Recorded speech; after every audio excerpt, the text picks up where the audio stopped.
Do you like BL? Wait, sorry. Do you like BL? How about BL with boys actually kissing? How about with boys kissing uncensored? How about boys kissing uncensored with a happy ending? How about boys kissing uncensored with a happy ending and they're not in high school? Then you are going to love Cherry Magic. Guys, holy shit, I cannot believe more people aren't talking about this because I was simply blown away by the joy this show brought me. Brought my filthy Fujoshi yaoi shipping heart. Firstly, I just want to get some important things out of the way. This is not queerbait. This is a show about two guys falling in love. It's concise, it's cute, it's funny, it's heartfelt. It has some drama, but it ends perfectly well in a concise 12 episodes. And if that wasn't enough for you, there's also a canon gay side couple too. And as someone who comes from the land of Danmei, where sometimes you have to read 4 books in order to see the main couple hold hands, getting multiple good, extensive, romantic kissing scenes in the first season was so good. And also, I want to clarify that this isn't really graphic or anything like that. Their relationship seems realistic and you get to see the romantic parts that you want to see. It's like the juicy moments that you want to read about in your favorite sports anime office AU in fanfiction, except this isn't an AU, this is the show, and you get to see it. I will talk a lot more about the kissing scenes later. But first, I have to say it, I'm also a gigantic Yuri on Ice fan. If you squint, this kind of feels like a Yuri on Ice AU. Like, these two are definitely different characters, but sometimes Kurosawa do be looking a little bit like Mr. Nikiforov. And Adachi's anxiety does really feel like Yuri's, so maybe I get an extra kick out of that. I can't help but feel a little bit like Yuri on Ice walked so that Cherry Magic could run full speed and kiss right in front of your salad. So what is this show actually about? The stakes are a little bit lower than winning the Grand Prix final of the ice skating world champion of all world champion ice skaters. It is about Adachi, who turns 30 and he gets this magical power where he can read people's minds when he's touching them. And essentially it's explained that he got this power because he was a virgin on his 30th birthday. We see a bunch of scenes where you kind of see how this power sucks. Like, for example, he accidentally touches the cashier's hand at the register and she's kind of like, ew, gross, what a creep. And he gets to hear everybody's like depressing thoughts as they take the train in the morning to work. But then, and I cannot stress this enough, how quickly this happens, Hottie McHot Guy at his work bumps into him. And Adachi immediately hears like, oh my god, they're so cute. And Adachi self-deprecatingly is like, oh, he's obviously thinking about like that girl who works with us. No. He then gets bumped into a Cabedon and can hear Hottie McHotterson's thoughts loud and clear. And it is made obvious that his thoughts about the extremely cute person are about him. Yes, the office hottie is obsessed with Adachi, and his thoughts are so embarrassing. The hot guy at work is literally ready to marry you. And so many cute scenes happen between them while Adachi's powers are a secret and he's kind of using them to test and hear Kurosawa's thoughts. He ends up genuinely helping him out at work a lot because I believe they work in sales and they're always trying to figure out what the client desires most, and Adachi goes and connives little plans to help Kurosawa make more sales, and it just makes Kurosawa even more endeared to him. And then there are just like fantastic tropes that my fangirl hearts love. They go out drinking and they play a drinking game and the two of them have to kiss, and like a part of you, of course, you know me, I want to see them kiss, but Kurosawa, as much as he loves Adachi, he is also a fucking gentleman, and he does not take advantage of this scenario. Even though we know that he would love to kiss him, he kisses him on the forehead.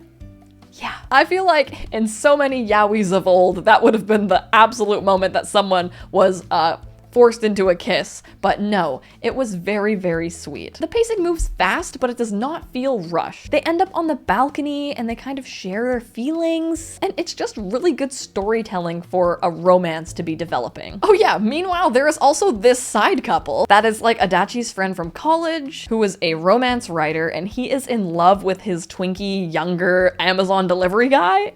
And he keeps ordering packages just so he can see him, and the delivery guy likes coming to his house because he actually has a cat that was a stray cat that he used to see all the time. And their relationship, you know, the delivery guy is more of like a tsundere, so they're kind of dealing with that. And also they have a bit of an age difference, and it's not like a problematic age difference, it's just kind of like they're in different parts of their adult life. Delivery guy just got out of college and is kind of like dealing with the fact that he never got to pursue his dream, which was to be a professional dancer. Meanwhile, Adachi's friend is a professional writer, and so he knows that like you can pursue your dream and it can come true, so he's really encouraging him. Turns out Adachi's friend also becomes a wizard that can hear thoughts when he turns 30 because he's also a virgin, and you find out that the tsundere guy does find him hot, and it's good. It's juicy. This show, like, after all the trauma that Danmei has put me through, like all the lost hopes and dreams and torture, the show is just like happy. Like, don't get me wrong, there are stakes and drama, but it doesn't agonize or terrorize you for long. Anyways, it turns out that Kurosawa actually has had a crush on Adachi for a long time, because over a year ago, Kurosawa ended up drinking too much and Adachi took care of him, and he really thought that was sweet of him. And the whole reason why Kurosawa did drink as much as he did is this like really beautiful reason, and it just shows like how good of a guy he is, and Adachi sees that in him. He really is the sweetest man ever. Also, very early on, Adachi has to sleep over at Kurosawa's house, and this is before any sort of admittance of feelings has happened, but Adachi is aware that Kurosawa likes him. And Kurosawa is so embarrassing. He has pajamas that he picked out for Adachi, like secretly. It's like, oh, I just had this like other pair of pajamas, but like he picked these out for him. And Adachi knows this because he can hear his thoughts. It's kind of like, wow, this guy has already imagined our life together.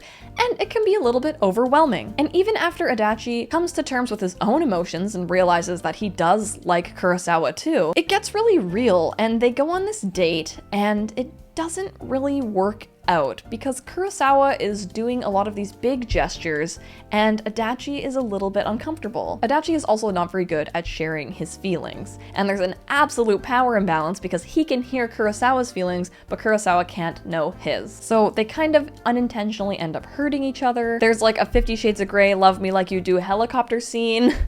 That does not end well, and it just feels like a very authentic mishap that might happen with two people that do genuinely like each other, but you're kind of dealing with someone very inexperienced. And instead of all these grand gestures, Adachi suggests that they go to a manga store because they know they like the same comic together, and they grab some beers and they just kind of realize they like spending time with each other. It's just very authentic. And also, like, this whole show is focused on their relationship.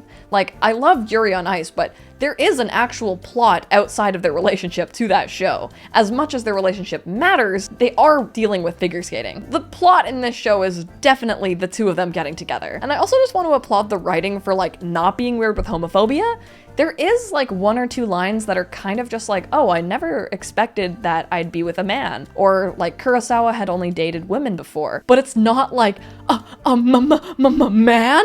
I could never fall in love with a guy. Like that kind of old trope. It's also really like healing that the hot guy is very confident about being in love with Adachi, and he doesn't have any sort of weirdness or homophobic tendencies they have to get over. Just kind of feels like a real gay experience. And to finally speak more about the kissing, their first makeout, it is like in public, but they're behind like in the back bookshelves. This scene made me lose my fucking mind. And it's because it lingers. There's a wide shot and a close-up. You see both their reactions. They get pulled closer, and then there's even a risky like hip grab. This scene lasts and leaves an impression. It's not comedic, and it's not overtly sexual. It's just like, damn, they are kissing for real. They deserve this. We deserve this. It is intimate. And I can't be the only one that loves watching this stuff. Just the way he rests his head on him afterwards. Oh my gosh, it was so good. And there's no yaoi spit trail,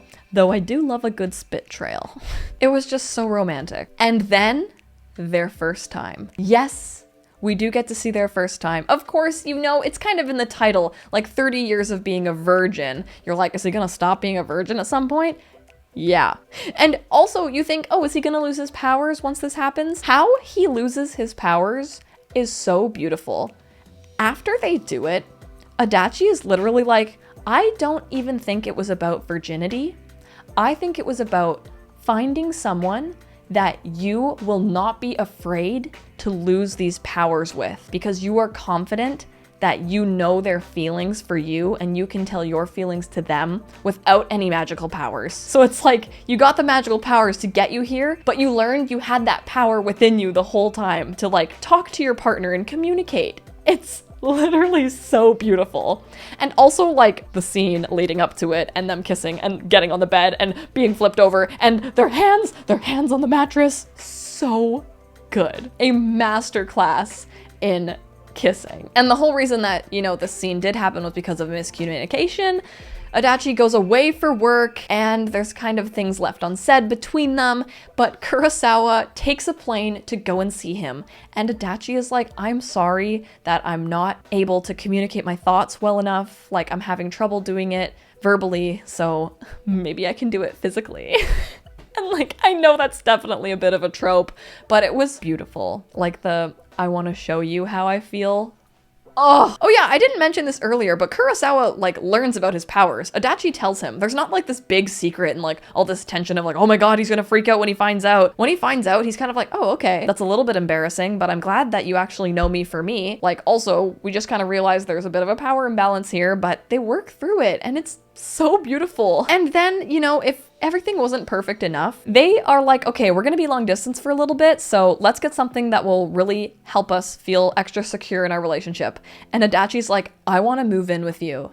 And Kurosawa's like, yes, and let's get rings. So they get rings. They literally put rings on each other. And my Yuri on Ice heart, I was like, oh, yes, Kurosawa and Adachi, but also Victor and Yuri. After Adachi comes back from his job trip, they move in together. They come out to their coworkers and everyone is so supportive and they come to their wedding.